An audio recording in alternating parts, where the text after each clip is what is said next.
Unit 5 Moving Things, People and Ideas. Chapter 11 Force, Work and Energy. Force. In our daily life, we see many things around us like books, desks, chairs, and school bags. They do not move on their own. They need a push or a pull to move. A push or a pull applied on an object is called force.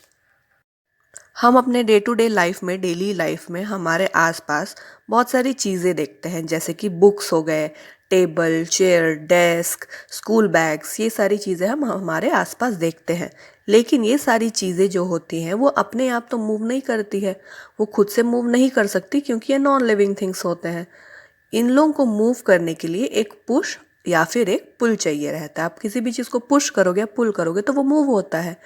इसी push और पुल को जो हम किसी भी object पे लगाते हैं उसे हम फोर्स कहते हैं। What are the effects of force? Effects of force. A man uses a force to move a stationary lawnmower. A cyclist uses a bigger force to pedal his bicycles and increase its speed. A footballer uses a force to change the direction of motion of a ball. A baker uses a force on his dough to shape it into a curry puff. Force के क्या क्या effect होते हैं?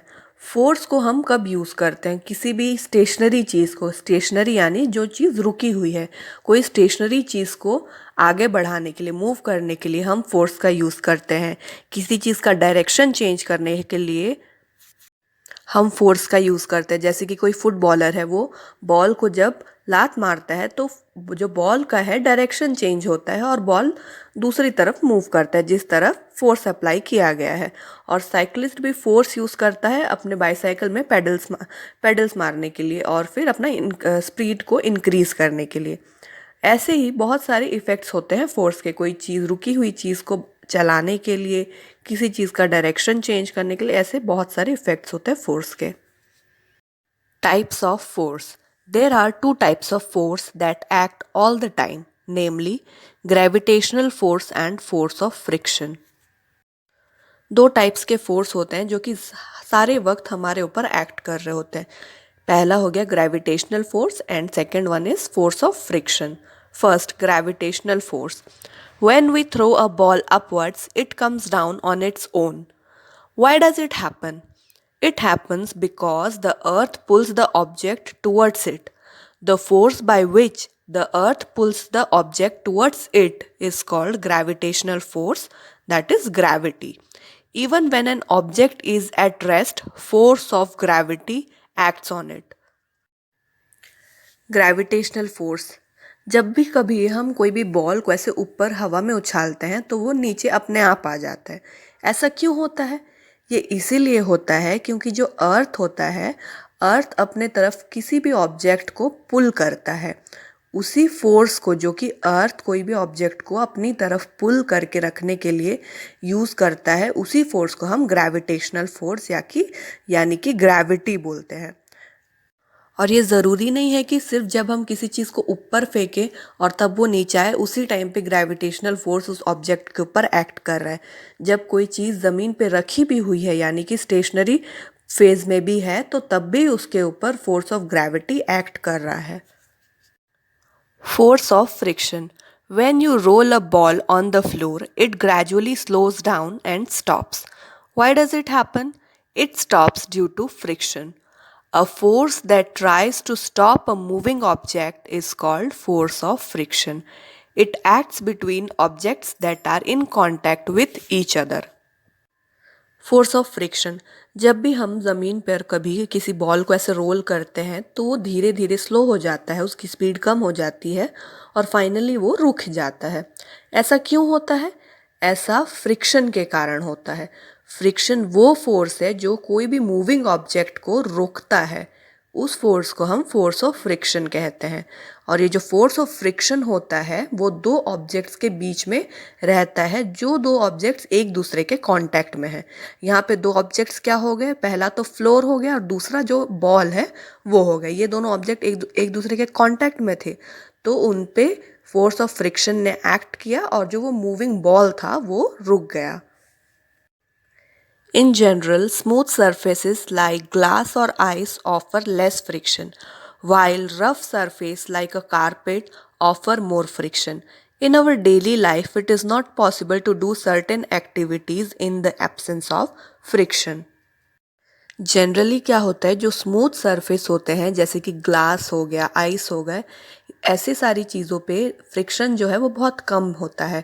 और जो rough surfaces होते हैं जैसे कि कारपेट हो गया, वहाँ पे ज़्यादा फ्रिक्शन होता है। इसीलिए जब कभी हम किसी स्मूथ सरफेस में चलते हैं, वहाँ पे फ्रिक्शन ना होने के कारण हम गिर जाते हैं, हमारा पैर स्लिप होता है या तो फिर हम स्लिप करके गिर जाते हैं, क्योंकि वहाँ पे फ्रिक्शन की कमी है। हमारी डेली लाइफ में भी ऐसी कई चीज़ें होती हैं जिसको हम नहीं कर सकते अगर फ्रिक्शन प्रेजेंस ना हो तो। फ्रिक्शन का प्रेजेंस ना हो तो ऐसी कई सारी चीज़ें होती हैं जो कि हम हमारी डेली लाइफ में नहीं कर पाएंगे। So friction is essential for us in the following veg. Writing on a rough surface is easier than writing on a smooth surface. Second, it is difficult to walk on a smooth surface as compared to a rough surface. We can slip on a smooth surface as it causes less friction.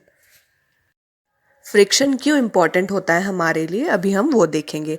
जब हम लिखते हैं किसी rough surface पे, तो हमें rough surface में लिखना ज़्यादा इजी पड़ता है एज़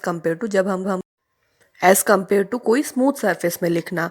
ठीक है, क्योंकि वहाँ पे फ्रिक्शन की कमी रहती है, इसीलिए हम इजीली नहीं लिख पाएंगे किसी भी स्मूथ सरफेस में। वैसे ही as I told you earlier, कोई भी रफ सरफेस में वॉक करना ज़्यादा इजी रहता है एज़ कम्पेयर टू किसी स्मूथ सरफेस में वॉक करना, क्योंकि स्मूथ सरफेस में फ्रिक्शन की कमी के कारण हम स्लिप हो सकते हैं, हमारा पैर स्लिप हो सकता है और हम गिर सकते हैं। Simple machines. Simple machines are the devices that make our work faster and easier. Simple machines are of different types like lever, pulley, inclined plane, screw, wedge and wheel and axle. First, lever. Lever is a simple machine used to first cut things. For example, scissor is an example of lever. Lift weights, for example, seesaw. And third, open lids. For example, bottle opener. Scissors, seesaw and bottle openers are the examples of levers. Simple machines ऐसे devices होते हैं जो हमारे काम को faster बना देते हैं और काम करने में आसान बना देते हैं। सिंपल मशीन्स काफ़ी डिफरेंट टाइप्स के होते हैं, 5 डिफरेंट टाइप्स के होते हैं, 6 डिफरेंट टाइप्स के होते हैं, जैसे कि लीवर, पुली, इंक्लाइंड प्लेन, स्क्रू भी एक टाइप का सिंपल मशीन ही है, वेज और व्हील और एक्साइल, ये सब जो है सिंपल मशीन्स हो गए। लीवर एक टाइप का सिंपल मशीन है जो कि सामान काटने में यूज़ होता है, जैसे कि सीजर्स हो गए, कुछ वेट लिफ्ट करने के लिए यूज़ होता है, सी सॉ जैसे कोई चीज़, या तो कोई बॉटल को या कोई लिड को ओपन करने के लिए जैसे कि बॉटल ओपनर, ये सारी चीज़ जो हैं वो लीवर में आते हैं। Pulley. Pulley is a simple machine use to draw water from the wells. It consists of a rope running over a wheel. The wheel is grooved to prevent the rope from slipping off. पुली एक ऐसा simple machine होता है जो कि कुएं से पानी निकालने में हेल्प करता है। आपने देखा होगा कुएं के ऊपर एक व्हील टाइप का चीज़ होता है जिसमें एक रोप लगा रहता है और उसमें बाल्टी रहती है। व्हील में एक रोप रहता है जिसमें बाल्टी रहती है। जब हम रोप को खींचते हैं, पुली उस खींचने के प्रोसेस को काफ़ी इजी बना देता है, क्योंकि व्हील घूमते रहता है तो हमें ज़्यादा अपना एनर्जी वेस्ट करना नहीं पड़ता, इजीली वाटर ड्रॉ हो जाता है वेल से। Inclined plane. An inclined plane is used to load heavy barrels, sacks, etc. onto trucks. It is basically a slope over which a load can be pushed or pulled easily. You all must have seen एक inclined plane. कोई भी जैसे ढलान वाली जो जगह होती है उसे हम एक इंक्लाइंड प्लेन बोलेंगे। जैसे कि कोई ढलान वाली जगह है, वहाँ हम साइकिल चला रहे हैं, वहाँ पे हमें अपना एनर्जी कम यूज़ करना पड़ता है। अगर हम उतर रहे हैं, ढलान में उतर रहे हैं, तो हमें अपना एनर्जी कम यूज़ करना पड़ता है पैडल्स मारने में साइकिल में, क्योंकि वो इजीली साइकिल अपने आप ही चलती है। वैसे ही जैसे कि ट्रक में सामान लोड करते हैं, बड़े बड़े बोरे लोड करते हैं, तो वहाँ पे आपने देखा होगा एक पट्टा डाल देते हैं जिसको हम एक इंक्लाइन प्लेन की तरह यूज़ करते हैं, एक इंक्लाइन प्लेन यूज़ करते हैं। उसके ऊपर अगर आप कोई बोरा ऐसे ट्रांसफ़र करे, पुश करे, पुल करे, तो वो इजीली आगे भी चला जाता है और पीछे भी आ जाता है। तो इसीलिए एक इंक्लाइंड प्लेन जो होता है वो हैवी बैरल्स वगैरह, सैक्स वगैरह को ट्रक्स वगैरह में ट्रांसफ़र करने के लिए या अपलोड करने के लिए, अनलोड करने के लिए यूज़ होता है। Screw. A screw is used to hold the things together. It is basically a nail with grooves cut into it. Screw एक ऐसा सिंपल मशीन है जो कि दो चीज़ों को साथ में होल्ड करके रखने के लिए यूज़ होता है। स्क्रू एक सिंपल सा नेल होता है जिसमें कि इंक्लाइंड प्लेन की तरह ऐसे राउंड राउंड रहता है। स्क्रू को हम यूजुअली टेबल्स जब बनते हैं, जो कि वुडन टेबल्स होते हैं, वैसे सारी चीज़ों में हम स्क्रू यूज़ करते हैं दो चीज़ों को जोड़ के रखने के लिए। Wedge. A wedge is a simple machine use to cut things, for example axe and knife. It consists of two inclined planes that join to form a sharp edge at one end. Wedge एक ऐसा simple machine होता है जो कि चीज़ों को cut करने के लिए यूज़ होता है। वेज के एग्जांपल्स हो गए जैसे कि कुल्हाड़ी होता है, चाकू होते हैं। उसमें क्या रहता है कि वेज जो होता है उसमें दो इंक्लाइंड प्लेन्स मिलके एक साइड में एंड में एक शार्प एज बनाते हैं जिसके थ्रू हम कोई भी चीज़ों को कट कर सकते हैं। Here you can see the image how a wedge looks. Wheel and axle. A wheel and axle arrangement is made up of a wheel and a rod. Rod passes through the center of a wheel. The wheel rotates around the rod. It helps to move heavy objects. A steering wheel and bicycle pedals are example of wheel and axle. Wheel और Excel जो होता है वो ऐसा type का कुछ रहता है कि जिसमें एक व्हील रहता है और जिसके थ्रू, एक व्हील के थ्रू बीच से एक रॉड पास रहता है। रॉड जो रहता है व्हील के बीच में से पास्ड आउट रहता है और जो व्हील होता है वो रोटेट करता है रॉड के अराउंड में। ये जो व्हील और एक्सेल होते हैं वो हैवी ऑब्जेक्ट्स को मूव करने के लिए यूजुअली यूज़ होता है। जैसे कि बाईसाइकिल के पेडल्स हो गए, ये व्हील और एक्सेल का एक टाइप का एग्जाम्पल है। Work. Move your chair. You can easily move it. Now try to move the wall of your classroom. The wall does not move. You applied force in both the activities, but work is done only in the first case because on applying force, chair moves, but the wall does not move. एक chair लीजिए और उसको धक्का दीजिए तो उससे क्या होगा, चेयर जो है वो इजीली मूव करेगी, मतलब एक जगह से दूसरे जगह पे मूव कर जाएगी। अब आप एक काम करिए, अपने क्लासरूम का, अपने घर का, अपने रूम का कोई भी एक वॉल को आप पुश करिए तो वॉल मूव होता है क्या? वॉल मूव नहीं होता है, लेकिन आपने फोर्स जो है दोनों केसेस में अप्लाई किया है।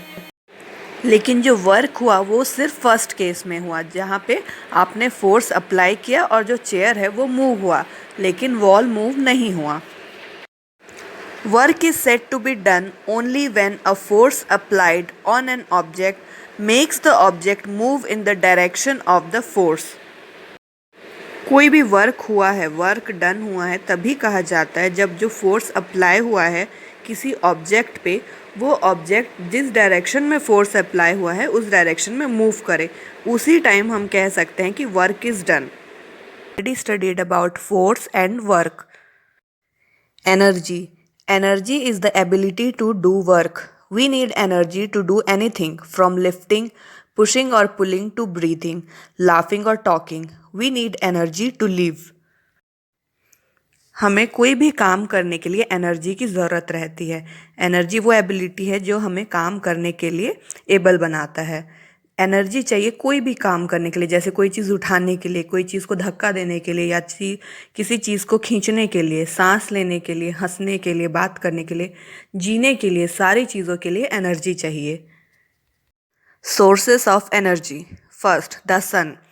The sun is the main source of energy on the earth. The energy that we get from the sun is called solar energy. इस अर्थ में एनर्जी का जो मेन सोर्स है वो है सन। हमें एनर्जी मिलता है, जो सन से एनर्जी मिलता है, उस एनर्जी को हम सोलर एनर्जी कहते हैं। Plants use solar energy to make food in the green leaves. Solar energy is used in solar cookers and solar heaters for cooking and heating. As we have already studied in the chapter Green Plants that how for the process of photosynthesis plants use solar energy, chlorophyll, water and carbon dioxide. That is the same thing that is written here कि plants जो होते हैं वो solar energy का use करते हैं खाना बनाने के लिए. सोलर एनर्जी जो है सोलर कुकर्स में यूज़ होता है, सोलर हीटर्स में भी यूज़ होता है खाना बनाने के लिए और कोई भी चीज़ को गर्म करने के लिए. In the picture you can see a solar cooker and solar energy that is used in solar heater. The second source of energy is wind. Energy from the wind is called wind energy. It is used to move the blades of a windmill. It helps to move the shaft of the generator that in turn produces electrical energy. Energy का जो दूसरा source है वो wind है यानी कि हवा. हवा से जो हमें एनर्जी मिलती है उसे हम विंड एनर्जी कहते हैं. विंड एनर्जी यूज़ किया जाता है विंड मिल्स के ब्लेड को मूव करने के लिए. विंड एनर्जी जो जनरेटर के शाफ्ट्स होते हैं उनको भी टर्न करने के लिए हेल्प करते हैं और उसी से ही इलेक्ट्रिकल एनर्जी भी प्रोड्यूस होता है. The third source of energy is water. Flowing water also has a lot of energy. It is called water energy or hydro energy. Energy of water falling from dams is used to rotate the turbines of the generator to produce electricity. Electricity produced by the energy of flowing water is called hydroelectricity. जब पानी dam से गिर रहा होता है उससे जो energy निकलता है उस एनर्जी को यूज़ करके जो जनरेटर के टरबाइंस को रोटेट किया जाता है और उसके थ्रू इलेक्ट्रिसिटी भी प्रोड्यूस होता है. फ्लोइंग वाटर से जो इलेक्ट्रिसिटी प्रोड्यूस होता है उस इलेक्ट्रिसिटी को हम हाइड्रो इलेक्ट्रिसिटी बोलते हैं.